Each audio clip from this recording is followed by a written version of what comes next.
پھر ہمارے معزز جج صاحبان ناراض ہوتے ہیں کہ ہمارے خلاف سڑکوں پر، جلسوں میں، سوشل میڈیا پر غلط زبان استعمال کی جاتی ہے، اور بار بار یہی جج صاحبان ایسے فیصلے بھی کرتے ہیں جو سیاسی طور پر متنازع ہوتے ہیں اور اکثر ان میں تعصب کی بو بھی آ رہی ہوتی ہے۔ بدھ کی شام یکایک خبر آئی کہ سپریم کورٹ کے ایک جج مظاہر علی اکبر نقوی صاحب نے ایک نوٹ چیف جسٹس سمورتا بندیال کے حوالے کیا ہے، جس میں انہوں نے ہائی پروفائل کیسز میں کچھ تفتیشی افسران کی تبدیلی کے خدشات کا اظہار کرتے ہوئے تشویش ظاہر کی ہے کہ اس طرح موجودہ حکومت ان مقدمات پر اثر انداز ہو سکتی ہے۔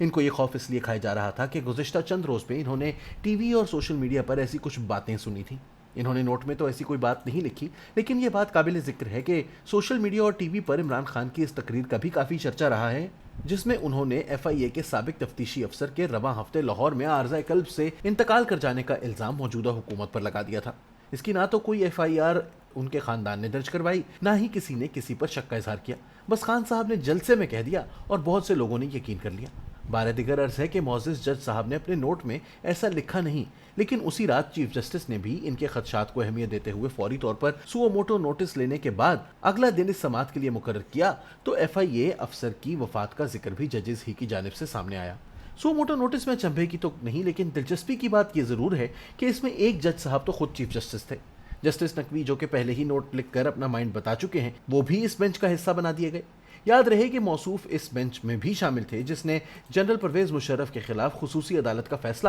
خصوصی عدالت ہی کو غیر قانونی قرار دے کر کوڑے دان میں پھینک دیا تھا۔ مزید برآں نقوی صاحب لاہور ہائی کورٹ کے جج کے طور پر گزشتہ برس شہباز شریف اور حمزہ شہباز ہی کے کیس میں ایک تنازع کا حصہ رہے تھے، جب دو ججز پر مشتمل بینچ نے شہباز شریف اور حمزہ کو ضمانت دے دی تھی، لیکن بعد میں نقوی صاحب نے اس فیصلے پر دستخط سے انکار کر دیا تھا۔ یعنی وہ اس ہائی پروفائل کیس کے متعلق بھی اپنا مائنڈ پہلے ہی سامنے رکھ چکے ہیں۔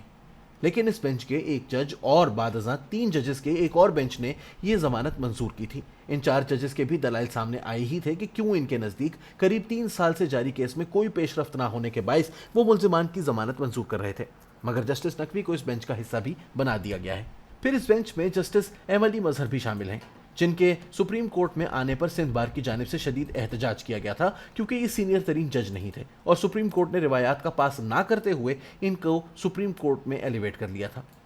جسٹس اعجاز الاحسن اور جسٹس منیب اختر تو مطالعہ پاکستان کے پرچے میں لازمی سوال کی طرح ہر اہم بینچ کا حصہ ہوتے ہی ہیں، چیف جسٹس خواہ جسٹس گلزار رہے ہوں یا اب جسٹس سمرتا بندیال۔ جسٹس اعجاز الاحسن وہی جج ہیں جو پیناما بینچ کا حصہ بھی تھے اور انہیں قانون کے تمام تقاضوں کو بالائے طاق رکھتے ہوئے بنایا گیا تھا، اور یہ جسٹس سرشد ملک کو مبینہ طور پر ان کی نامناسب ویڈیوز دکھا کر بلیک میل کرنے کے معاملے سے بالکل بے خبر رہ گئے تھے۔ جسٹس منیب اختر اور جسٹس سمرتا بندیال ان 4 ججز میں سے ہیں جنہوں نے جسٹس قاضی فائز عیسیٰ کیس میں اختلافی نوٹ لکھا تھا۔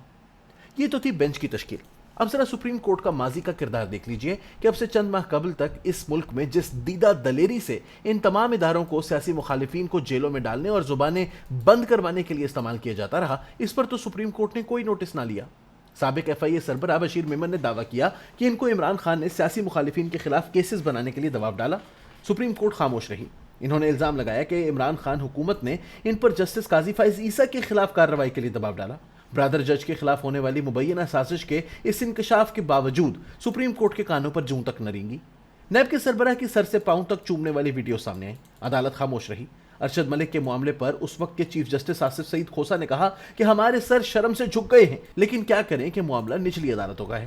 لیکن یہاں وہی سپریم کورٹ ہے جو نچلی عدالتوں سے کیسز کی تفصیلات اپنے پاس منگوا رہی ہے۔ جب رانا ثناء اللہ کے خلاف اے این ایف نے 15 کلو ہیروئن ڈال دی تو سپریم کورٹ خاموش رہی، اور جب وہ اس مقدمے میں ضمانت پر رہا ہو گئے تو بھی معزز عدالت کو خیال نہ آیا کہ یہ تو سیاسی مخالفین کو دبانے کی کوشش ہے۔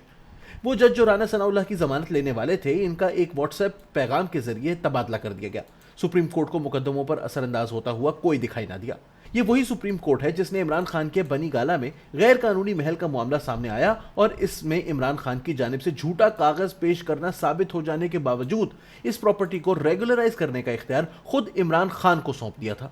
جب عمران خان اور صدر عارف علوی اپنے خلاف انسداد دہشت گردی کیسز سے عدم پیروی کی بنیاد پر اپنی ہی حکومت میں رہا ہو گئے تو یہ سپریم کورٹ خاموش رہی۔ ایک فوجی افسر ایک ہائی پروفائل کیس میں جج کو مبینہ طور پر ہدایات دینے کے بعد پچھلے دروازے سے فرار ہوتے ہوئے پکڑے گئے۔ معزز سپریم کورٹ اور نگران جج سمم بکمم کی عملی تصویر بنے بیٹھے رہے اور یہاں محض خدشے کی بنیاد پر سو موٹو نوٹس لے لیا۔ چلیے نوٹس لیا سو لیا، 5 ہفتے قبل بننے والی حکومت سے 2 سال سے خالی پڑی آسامیوں پر بھی جرا شروع کر دی۔